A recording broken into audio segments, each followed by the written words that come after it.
Get her on the ground. Show this. Lightweight. What gravity feels like when you don't have the muscle to fight it. The words cracked through the dry, sun-baked air of the training pit like a whip.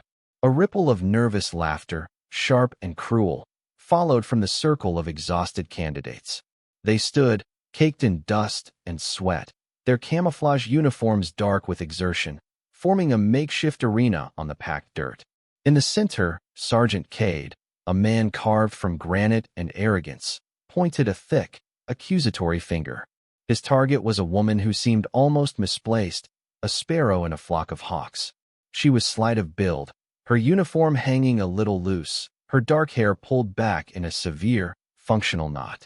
There was nothing remarkable about her, nothing that screamed warrior in the way Cade's own bulging physique and booming voice did. She didn't flinch. She didn't speak. Her eyes, a calm and steady gray, remained fixed on the middle distance, her posture relaxed but not slumped. She was a study in stillness, a silent rebuke to the sergeant's blustering performance. But the sergeant saw only what he wanted to see: weakness. Two of the larger recruits, prodded by Cade's glare, shuffled forward reluctantly. They were big men, their shoulders straining the seams of their shirts, their faces grim. They hesitated, a flicker of decency warring with the primal fear of a drill sergeant's wrath. Now, Cade roared, and the spell was broken. They grabbed her, their movements clumsy and apologetic, and with a collective heave, they threw her down.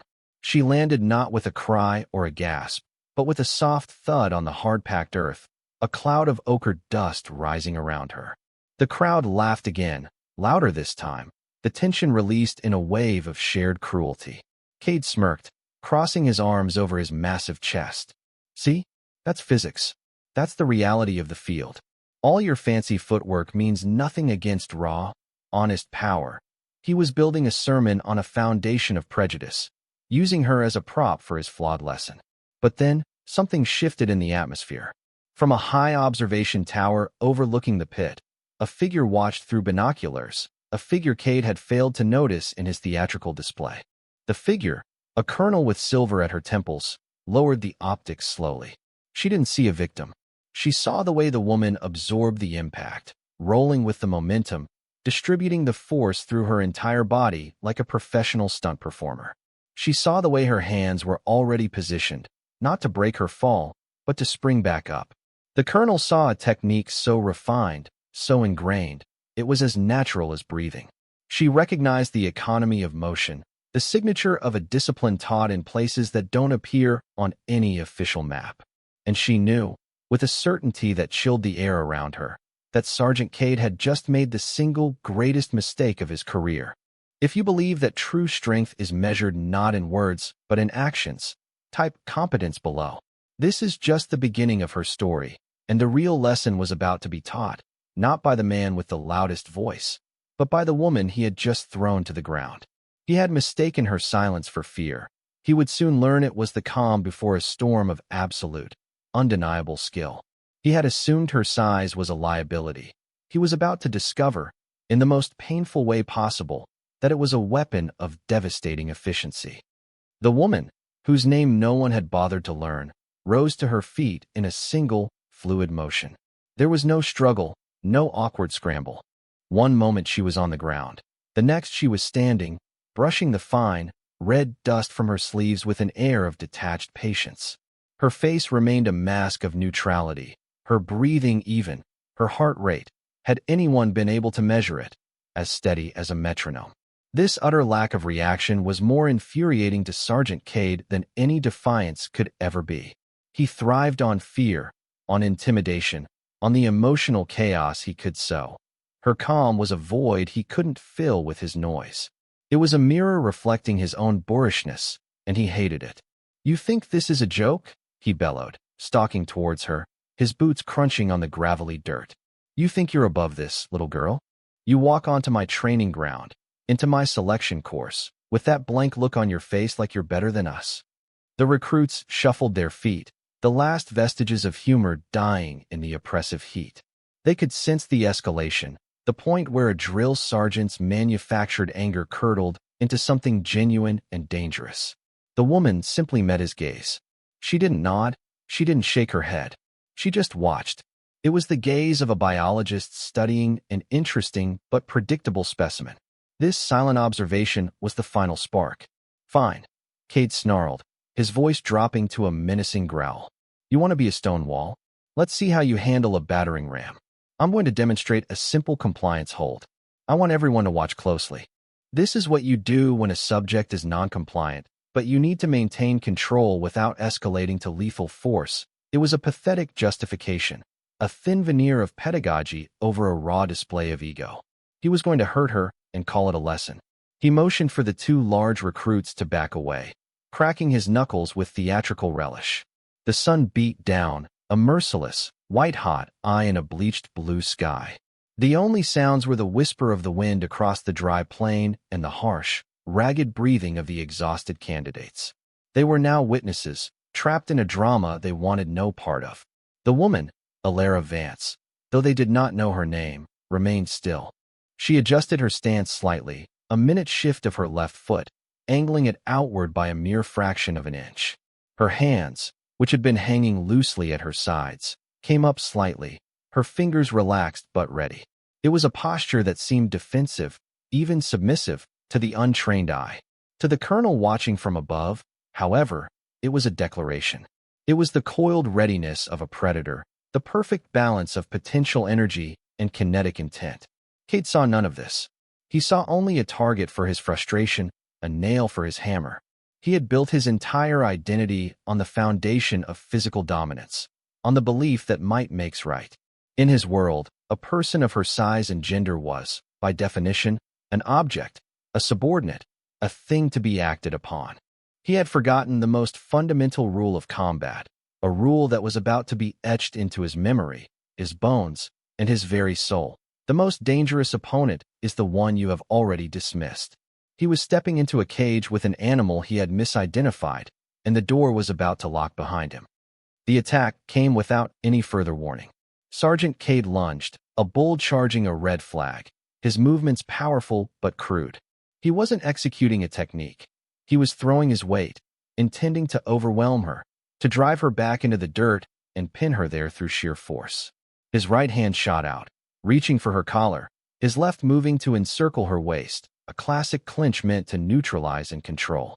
For a half-second that stretched into an eternity, the recruits held their breath, anticipating the inevitable impact, the collision of 220 pounds of muscle against 130 pounds of quiet composure. They expected to see her collapse, to be lifted off her feet, to be utterly dominated. But the impact never came. What happened next was not a fight. It was a lesson in physics, a violent form of poetry. As Cade's hand was inches from her uniform, Vance moved. It wasn't a retreat or a dodge in the conventional sense. It was a pivot, a subtle rotation on the ball of her back foot. She didn't move away from the force. She moved with it, joining it, becoming part of its momentum. Her body flowed around his outstretched arm like water around a stone. In the same fluid, indivisible motion, her left hand came up, not to block, but to guide. Her fingers brushed against the inside of his wrist, a feather-light touch that nonetheless altered the trajectory of his entire arm, sending it harmlessly past her shoulder. Simultaneously, her right hand found the back of his elbow. This was the fulcrum. With his own forward momentum now working entirely against him, Cade was hopelessly overextended, his balance compromised, his center of gravity a memory. He was no longer an attacker. He was a falling object, and she was merely choosing where he would land. The recruit's eyes, wide with disbelief, tried to process the impossible geometry unfolding before them. The small woman hadn't blocked the large man. She had simply allowed him to miss. She had used his own strength, his own aggression, his own predictable lunge, as the engine of his downfall. She had made herself the calm eye of his self-made hurricane.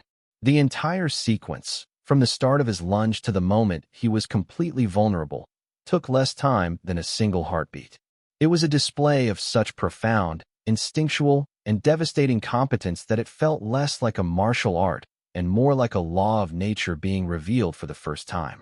The air crackled with a new kind of tension, not of impending violence, but of dawning, terrifying realization. Cade, for his part, felt a split second of pure confusion. The world tilted sideways.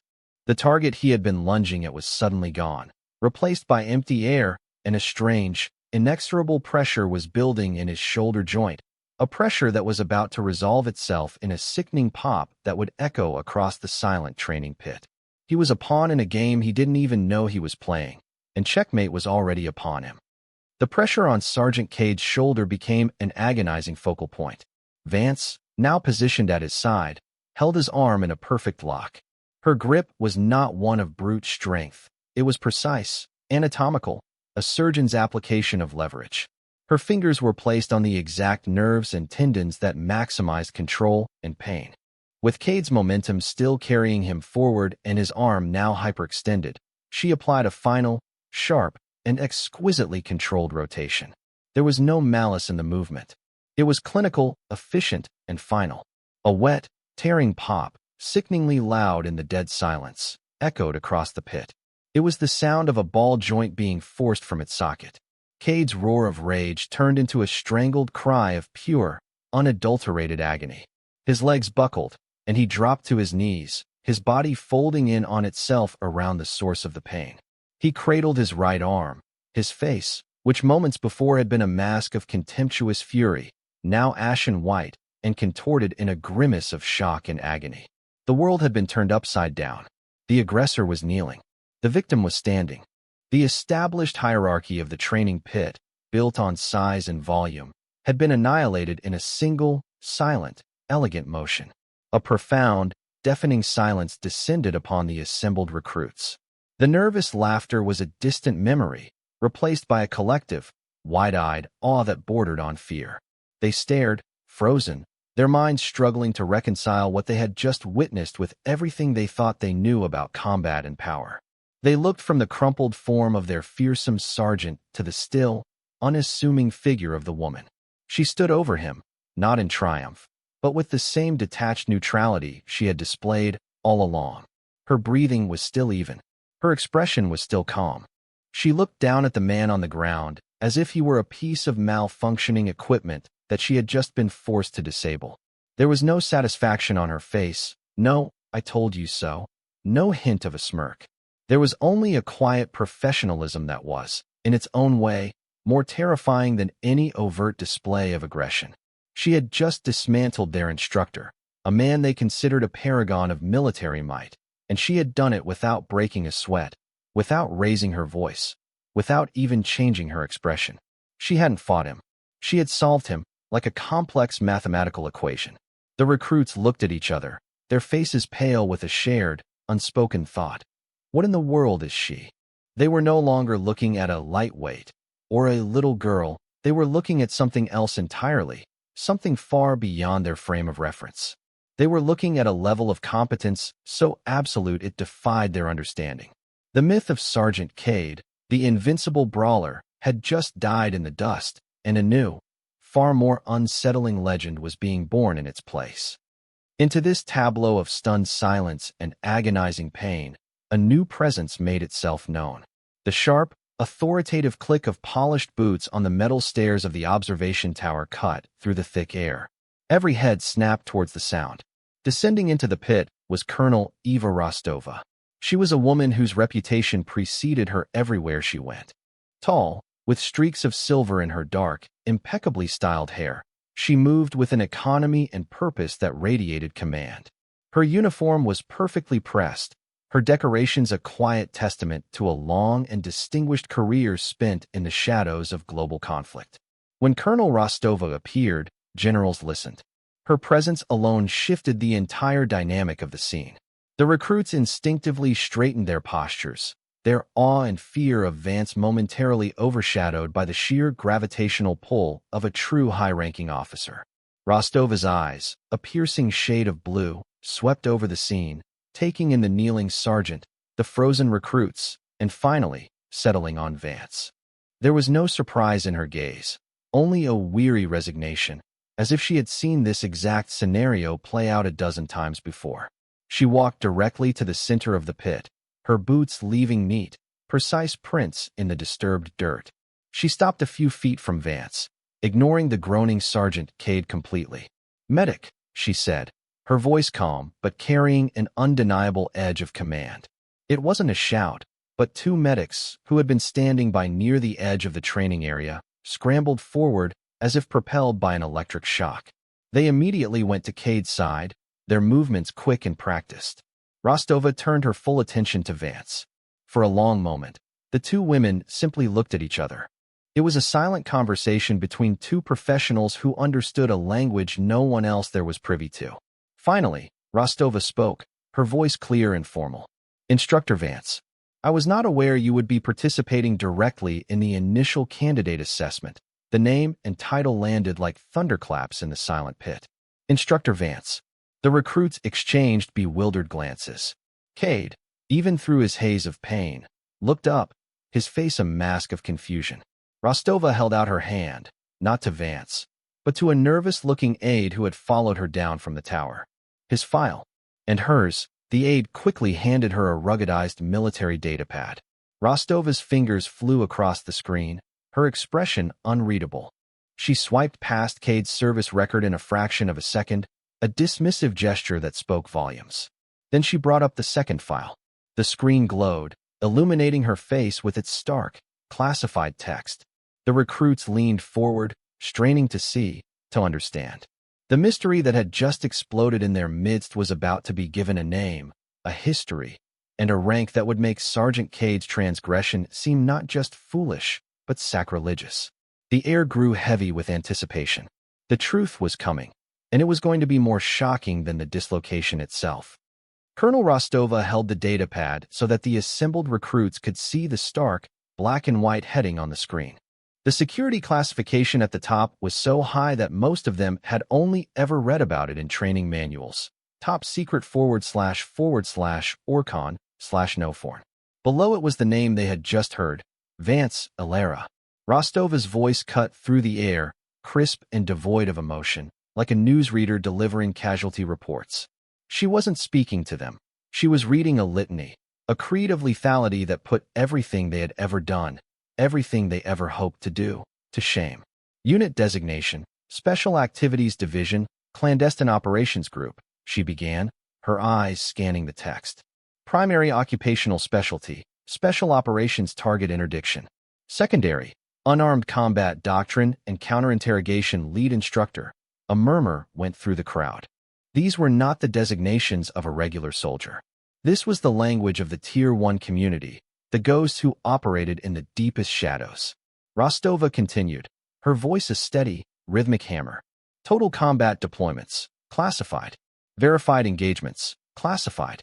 Service medals, Distinguished Service Cross, Silver Star with 3 oak leaf clusters, Bronze Star with Valor Device, Purple Heart.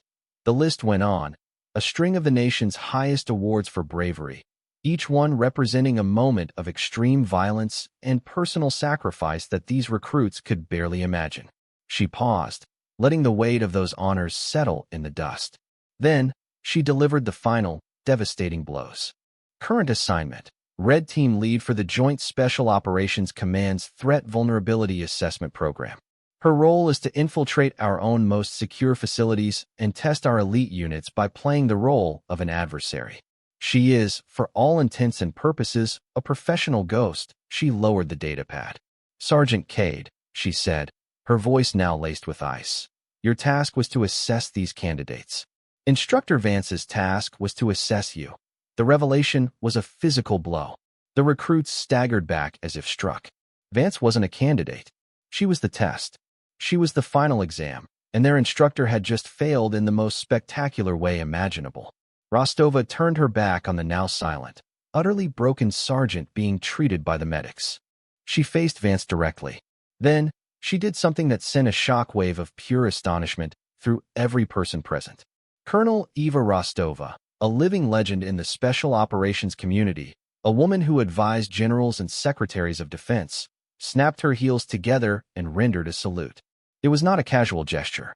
It was a perfect, razor-sharp salute, full of a deep and profound respect that transcended rank. Ma'am, Rostova said, her voice ringing with formal sincerity. Your assessment is noted. Apologies for the unprofessionalism of my staff. Vance, for the first time, offered a small, almost imperceptible nod. She returned the salute with equal precision.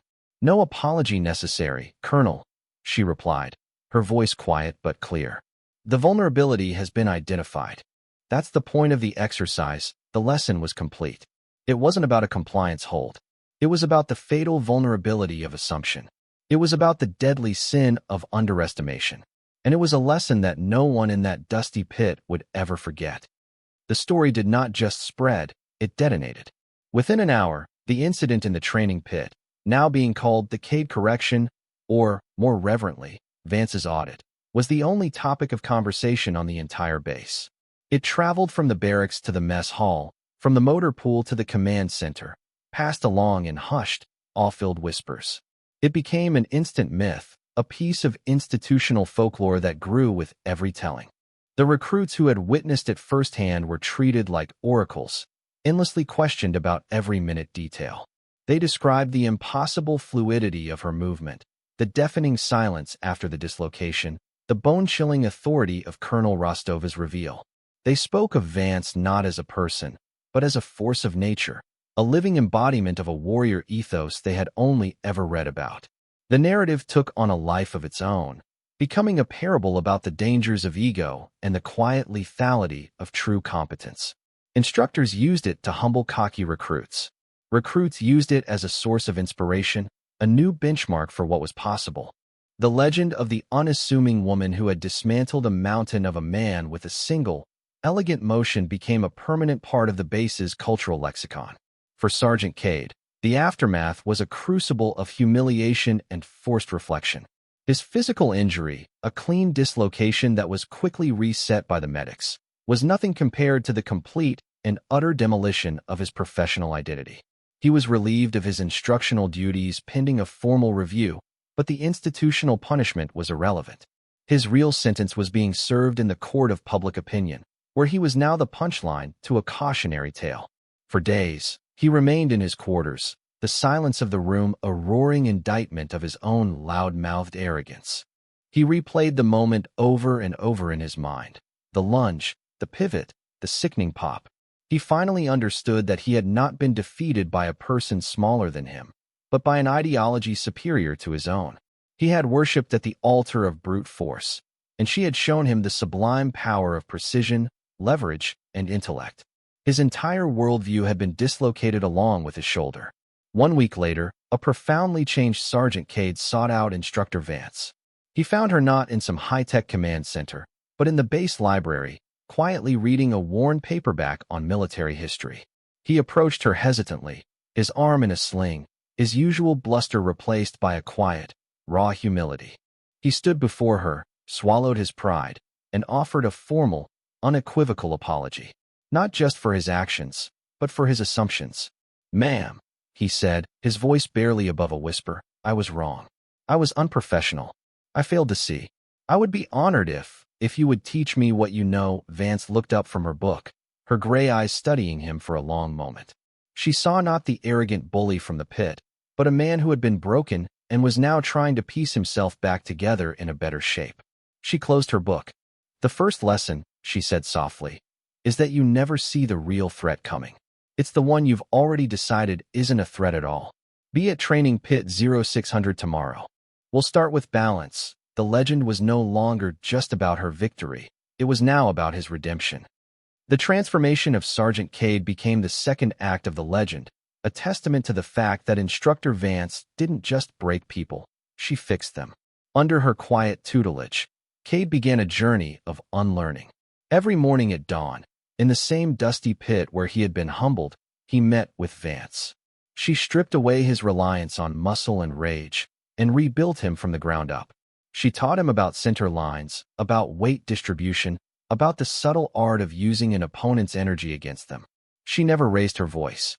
She demonstrated a technique once, perfectly, and then watched with unnerving patience as he struggled to replicate it. Her praise was rare and understated. A simple "better" was the highest compliment, but her corrections were precise and insightful. She was not just teaching him moves. She was rewiring his entire philosophy of conflict. The rest of the base watched this strange partnership with fascination. They saw their former terror of a drill sergeant, now a diligent student, being schooled by the quiet woman who had bested him.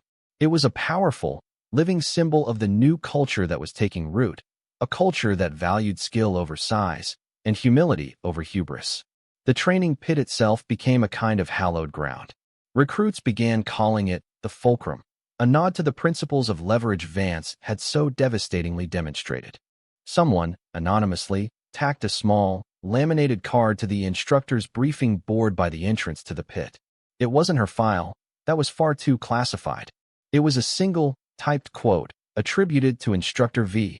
Arrogance is a weight. The more you carry, the easier you are to throw. This small artifact became the pit's unofficial motto, a constant reminder for every instructor who entered. Vance, for her part, deflected all attention. When approached by other instructors, or even high-ranking officers who wanted to learn from her, she would simply nod towards Cade. Sergeant Cade is now leading this module, she would say. He understands the principles. She was building a legacy not by putting herself on a pedestal, but by empowering the very person she had defeated. She was planting seeds, ensuring that the lesson would live on long after her clandestine assignment at the base was over. Her quiet competence was infectious. Training standards across the board began to improve. The focus shifted from loud, aggressive displays of dominance to a quieter, more methodical pursuit of technical perfection. The entire ethos of the training command was being subtly reshaped, all because of one woman's refusal to be defined by someone else's ignorant assumptions. Her silence had become the most powerful lecture ever delivered on that base. It echoed in the newfound discipline of the instructors, in the focused intensity of the recruits, and in the quiet respect that now permeated the very air of the place where she had been so publicly underestimated. A year passed. The seasons changed, and new waves of recruits arrived, their faces a mixture of hope and apprehension. The base looked the same, the buildings cast in the same harsh sunlight, the air still thick with the smell of dust and jet fuel. But something fundamental had shifted in its DNA. The legend of Vance's audit was now institutionalized, a foundational story told to every new arrival on their first day. It was no longer gossip, it was doctrine. The storyteller was often Sergeant Cade himself. His arm had long since healed, but the sling had been replaced by a mantle of quiet authority he had never possessed before. He was still tough, still demanding, but his arrogance was gone, replaced by a deep well of patience and a sharp eye for the kind of quiet competence he had once been blind to. He would gather the new candidates in the pit, in the fulcrum, and he would point to the laminated quote on the board. "Read that," he would say, his voice low and steady. "That's the first and most important lesson you will learn here. It was taught to me in this very spot. I thought I was the hammer, and I learned that everything looks like a nail. I was wrong. The best warriors aren't hammers. They're scalpels, precise, quiet, and effective." He would then tell the story, sparing no detail of his own humiliation. He didn't tell it to scare them, but to teach them. He made himself the example of everything they should not be. He turned his greatest failure into his most effective teaching tool. The legacy of Alara Vance was not a statue or a plaque with her name on it. Her true legacy was in the hundreds of soldiers, male and female, large and small, who were now being trained to value technique over temper, precision over power. It was in the female recruit who was no longer judged by her size, but by the crispness of her form. It was in the quiet, bookish candidate who was given a chance to prove his tactical acumen was sharper than any muscle. Vance herself was long gone, having vanished as quietly as she had arrived, likely off to test the defenses of some other facility, a ghost moving through the machine. She left behind no forwarding address, no official record of her time there beyond a heavily redacted after-action report in Colonel Rostova's files. But she was more present on that base than any commander whose portrait hung in the headquarters building. She was present in Cade's reformed instruction, in the recruits' focus on fundamentals, and in the shared understanding that the most dangerous person in the room is rarely the one making the most noise. Her single act of quiet, decisive competence had rippled outwards, fundamentally and permanently altering the culture of an entire institution for the better. It was a powerful testament to the idea that one person's refusal to be underestimated can change everything. The true measure of a legacy isn't what is written on a headstone, but what is written into the hearts and minds of those who follow. It isn't a monument of stone, but a standard of behavior that endures. Alara Vance's legacy was not in the single, dramatic moment of a dislocated shoulder. It was in the quiet, daily pursuit of excellence that her example inspired. Years later, Colonel Rostova, now a general, would often visit that training base to observe the new generation of soldiers. She would stand on the same observation tower, looking down at the pit, at the fulcrum, and she would see the echoes of Vance everywhere. She saw it in the way instructors now moved among the recruits, correcting stance and grip with quiet guidance instead of shouted insults. She saw it in the diversity of the top-performing candidates, where skill, not stereotype, was the sole metric of success. She saw it in Sergeant Cade, now a master sergeant and the most respected instructor on the entire post, a man who had turned his public humbling into a profound source of wisdom. He had become the very embodiment of the lesson he'd been taught, that true strength lies in the ability to learn, to adapt, and to admit when you are wrong. The story had become more than a tale. It was a filter through which they viewed the world. It taught them to look past the surface, to question their own biases, to respect the quiet professional, and to understand that competence is its own credential. It was a reminder that the most formidable weapons are not always the ones that make the most noise, but the ones that are wielded with silent, devastating precision. The real triumph was not that a woman had bested a man, or that the small had defeated the large. The triumph was that a principle had conquered a prejudice. The timeless truth that what you do matters infinitely more than what you say had been proven in the most visceral way possible, and that proof had become the bedrock of a new and better way of training warriors. True power requires no announcement. True skill needs no introduction. And true respect is never demanded. It is earned in the crucible of a single, undeniable action. For more stories where competence triumphs over arrogance, and where quiet professionalism defines their worth, subscribe to Unknown Heroine Stories.